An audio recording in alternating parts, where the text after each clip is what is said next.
It's time for another edition of Mets Musings. Hi, this is Ron Darling. This is Skip Lockwood. Hi, I'm Ron Swoboda of the 69 New York Mets, and you're listening to Mets Musings with Gary Mack.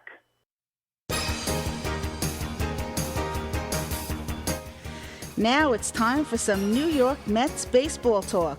Here's Gary Mack bringing you the latest news and analysis from Mets Nation and the world of baseball on another edition of Mets Musings.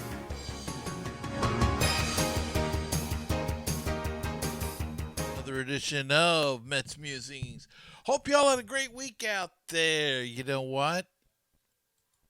The Mets struggled a little bit. Had a little tough time in Florida, but bounced back in Atlanta. But the injuries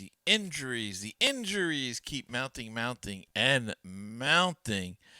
And I'll tell you, I don't know where it's going to end. But as I said, Mets were swept last weekend by the Tampa Bay Rays. In the final game of that series, they lost both Michael Conforto and Jeff McNeil to hamstring injuries. And the list, we're going to go over that in a second, of guys on the IL is just incredible. It's an all-star team worth of players. But then they went to Atlanta, and somehow they won the first game thanks to Tomas Nido hit a home run. And, that was the second game, I'm sorry. And in the second game also, Kevin Pillar got hit in the face. You've all seen the video and you've seen the results of that. But in the face with 95 mile per hour fastball, and Taijuan Walker left the game with left side stiffness. Both players have been added to the IL now, and that gives the Mets. Let's take a look. Who's on the IL?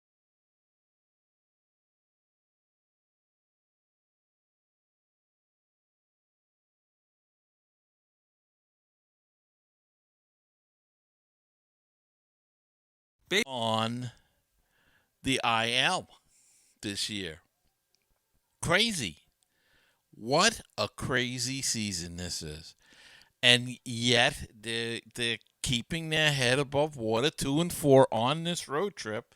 And they beat 2 out of 3 against Atlanta. And Atlanta, of course, in their division, and one of the teams they're going to have to beat if they want to stay on top. So that's the recap of the week. I mean, the injury report, Kevin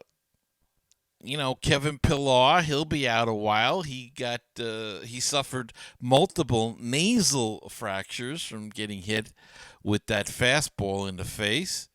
He's going to meet with a facial specialist to determine what he has to do next. Not much can be done until the swelling goes down, and they'll have to see. He said that he felt pretty good. He was sore, of course, and he couldn't breathe properly through his nose. They'll have to fix all of that. But he was in good spirits after Monday's scary moment.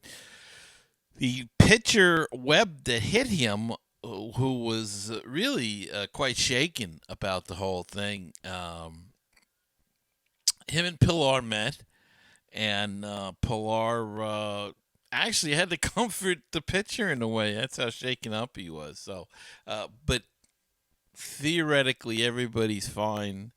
It's just it's one of those things. The ball got away from him. It was unfortunate. This is the third time, I believe, that Pillar got hit in the head or the face area. So he's a magnet for that thing. Who knows?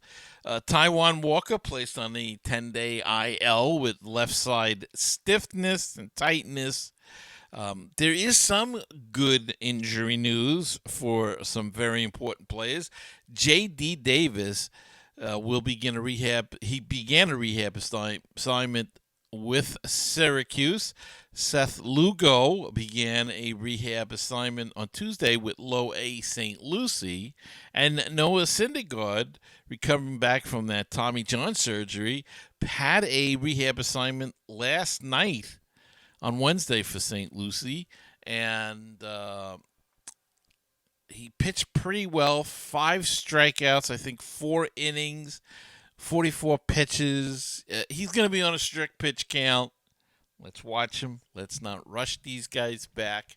We are keeping our head above water, even though people keep dropping like flies. But the one good thing is that some of the moves that Alderson made, getting some veterans and whatnot in, has really provided a lot of depth. But now we're like to our third string center field. The Mets acquiring Cameron Maybin from the Cubbies for cash consideration. So, and he played last night for the Mets. And they called up Khalil Lee, one of their prospects, John Shue Fargus. I don't think I pronounced his name right. He's been called up. He's played pretty good. Khalil Lee is some outfielder. He's made, I think, 3 sensational catches already. Bat's a little suspect, but he's very young. So we'll see if this bat will come along, and he, is getting thrown into major league action. So, but defensively, he's very solid. What can you say about Pilar? The offense he was giving us before he got hurt, and the defense, he was quite steady. Villar, boy, what a great get he has been, playing a solid third base, and he's hitting a couple of big home runs in Atlanta. Jose Peraza with a couple of big doubles in Atlanta as well, and an RBI to either tie or win a game. So, and Thomas Nido, as I said, big home run, drove in the go-ahead RBI last night. Unfortunately, Atlanta came back to win that game. But Nito with the heroics, couple of nights in a row. So everybody's pitching in, everybody's playing good. The bullpen has been awesome. They slipped a little bit last night. Aaron Loop slipped a little bit, and they lost the game. But hey, they have been overworked. They really have been, and unfortunately, it's been because the lack of starting pitching now. Walker got hurt the other night in the third, so they had to go to the bullpen. The next day they went with a bullpen game, and Tommy Hunter came in, pitched a few beautiful innings, and the big thing for him was he got his first major league hit, so he was all excited about that. But they have used so many pitches. I think Jacob Barnes got the loss last night, gave up the home run in the bottom of the ninth. But you know what? He was pitching good. Reed Foley's been pitching good. Familia has been lights out, as has Diaz, I have to say. He's been closing some good games, closed 3 games in a row. Really pitched very well. Well, 2 games he closed. He had to pitch in the other game, but pitched 3 days in a row. So, look, the bullpen has been very solid, but overworked. That's the thing we got to be careful about. Luckily, they have an off day, so that's big. That they get today off and they can go to Miami and hopefully be pretty well rested. Diaz will have had 2 days off, so he should be rested. Hunter will have a day off. They'll all have a day off, but, some more than others. Reed Foley will have a couple, I think, in by then. So, anyway, the whole thing is that the off day comes at a handy time. And, so far this season, the Mets have been using the bullpen quite a lot. And the good part is they've also had a number of off days, so it's kind of you don't feel like they've been burnt out as much, perhaps. And pretty soon though they'll be playing. I'm just looking over here to the schedule. Uh, there may be some large stretches there that hopefully they will get some reinforcements from the IL. Hopefully DeGrom will be back, and Walker's out for the 10 days, but hopefully he'll be able to come back after 10 days, and maybe even Seth Lugo coming back. And when Syndergaard gets here, hopefully in June or July even, that'll be an added relief to this beleaguered team. And it's really been, they are really the walking wounded. And I think Alonso now, you can add his name to the list. Don't know whether they're going to put him on the IL or not, but he got hurt. He's got a hand injury now. So it just keeps growing and growing.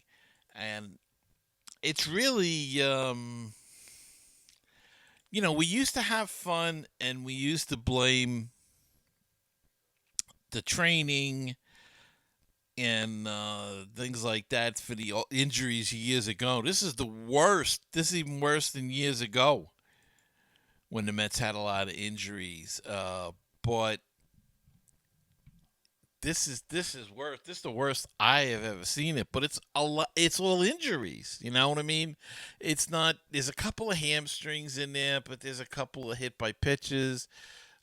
There's Lugo with the elbow surgery, Syndergaard with the Tommy John, Walker with the stiffness, as well as DeGrom with the slight stiffness. Pilar getting hit. Galorme's got he's got a stomach muscle pull. And now Alonso is dealing with a sore right hand, was kept out of the last night's game. And he probably will have an MRI on that, but yet we're not sure whether or not he will be placed on the IL. Yet another name and face to put on the IL for the Mets season. It's pretty incredible the year, but the good part is that they managed to keep on winning, and they're hanging in there and actually hanging on to first place. So good on the Mets for that. I mean, you got to be happy with the way this bench has come about and performed for this team. They have just been remarkable, and 3 cheers for them all the way. The bench crew, whatever the bench mob, I think they're calling themselves now. So everybody's contributing. McCann contributed last night. Everybody's contributing, and that's the way it should be, and that's the way we like to see it. All right, let's take a break and come back right after this message. Baseball and BBQ, your place for interesting baseball talk, opinions, and history. Baseball and BBQ, your place for barbecue recipes, tips, and interviews from the world of barbecue. If you like baseball and if you like barbecue, then tune in to Baseball and BBQ. Find us on iTunes, Stitcher, Google Play, and BaseballTalkRadio.com. Wouldn't it be great if you could get a PhD in life through baseball? Welcome to Baseball PhD, a tour company for your brain. 30 major league teams, 100 places to see. Let's touch them all as we make the road trip of a lifetime.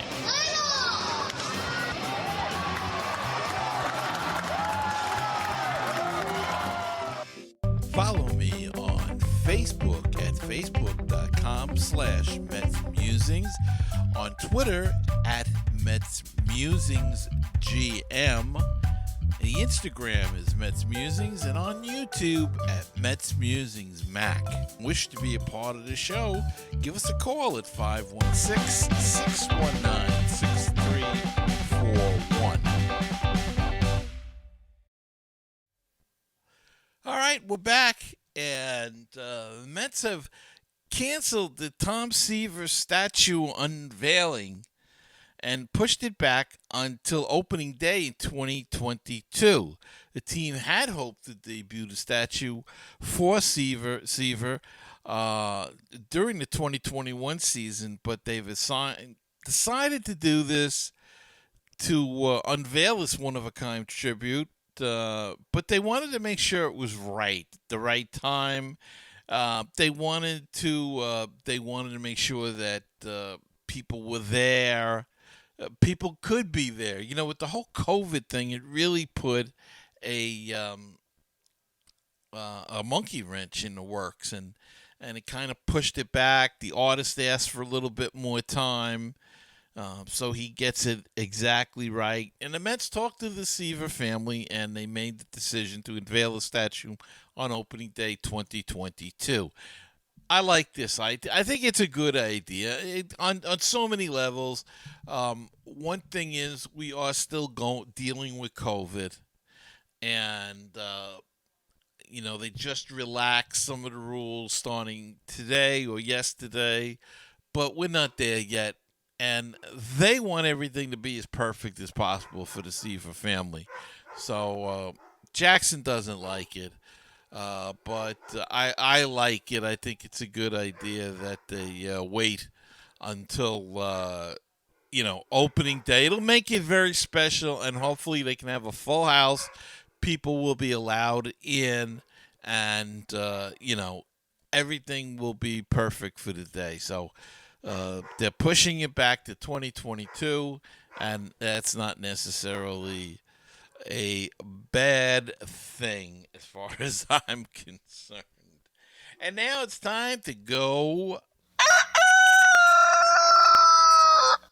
We're going down on the farm. Yes, we are. And it has been a rough start to the season for the farm teams, except for the low A, but it's been tough for the higher teams. Syracuse is 2-12. They're 1-9 over their last 10, and they're 9 games back in their division. They have struggled mightily, lost a couple of games in their last at bat. As has Binghamton, who's really, really struggling.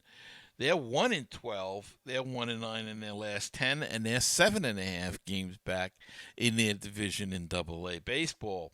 The Brooklyn Cyclones are 5-8, 4-6 in their last 10, and 3.5 games back of the first place Aberdeen Ironbirds. And St. Lucie is 10-4, 7-3 in their last 10, and they are currently holding first place in the Low A, in their division of Low A. So a rough start for the minor leagues, but keep in mind, Syracuse and Binghamton. Syracuse has been supplying players to the Mets, so that's weakened them. And then they're getting guys from Binghamton, and so guys are a lot out of their league literally. You got some Double-A guys now that maybe still should be at Double-A level playing at Triple-A playing in the majors, and so on and so forth. So no really Cyclones yet though from Brooklyn going to Binghamton, I don't think. But we've got some injury reports from some of the prospects as well in the minors. Pete Crow Armstrong, he will need surgery on his right shoulder for a torn labrum and an injured cartilage. He's the second high prospect to need surgery this season, joining Matt Allen, who will have Tommy John surgery. So two of our top prospects in the Mets farm team need surgery. As far as Pete Crow Armstrong goes, it is on his non-throwing hand. So that could be something. He may not be out as long as usually with that disease, or with that injury, but why rush it? That's what I always say. Brett Beatty this guy can hit, folks. He looks like the real deal. Decent fielder at third. He's a hitting machine so far at high A with Brooklyn. He's batting .425. The power hasn't come around yet. He's got no home runs, but he's got 14 RBI so far in a very early season. Had a big game last night. I think 3 or 4 hits. The last hit was a hard hit liner up the middle that was misplayed by Hudson Valley, and he raced around the bases with bases loaded. He had a little league grand slam, as I say, as everybody scored, including him, as Hudson Valley threw the ball around a little bit. But no denying he can hit. He's a hitting machine, that kid. Ronnie Mauricio off to a good start. The shortstop, he's hitting .320. He's got 4 homers and 12 RBI. Francisco Alvarez, another prospect, the high prospect catcher with St. Lucie. He's hitting .455 with 1 home run and 6 RBI. As I mentioned, Pete Armstrong, before he went out, he was having quite a good year. Played in 6 games only, but he was hitting .417. No home runs, 4 RBI. And Shervan Newton, struggling a little at the bat. He's hitting .192 with no home runs, but he does have 11 RBI. So that's the down on the farm report. So let's take another break, and we'll close out this baby. 516-619-6341. That is our voicemail comment hotline. If you have a question, want to leave a comment, make a statement, anything at all, that's the number to call. 516-619-6341.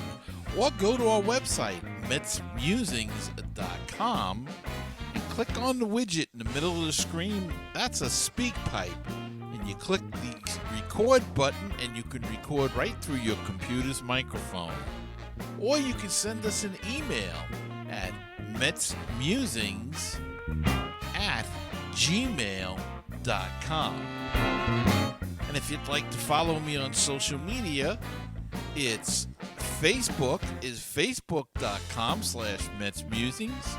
Twitter is @MetsMusingsGM. Instagram is MetsMusings, and YouTube is MetsMusings Mack. And don't forget to subscribe on YouTube or wherever you watch or listen to the podcast.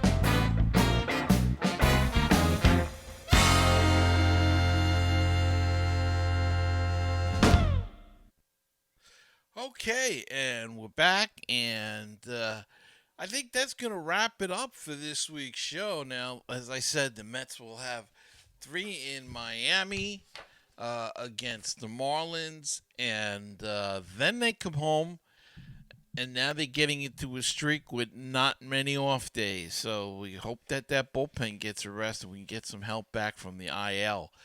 4 with Colorado, and then 3 with Atlanta as they come into town next weekend, not this weekend, coming up, the following weekend, the 28th, the 29th, and the 30th, which would traditionally be the Memorial Day weekend, even though the 31st is Memorial Day, and they change series as the Mets travel out to Arizona for that one, so they'll be leaving Citi Field on the 30th, but they'll be home the 24th, the 25th, the 26th, the 27th, 28th, 29th, and the 30th of May.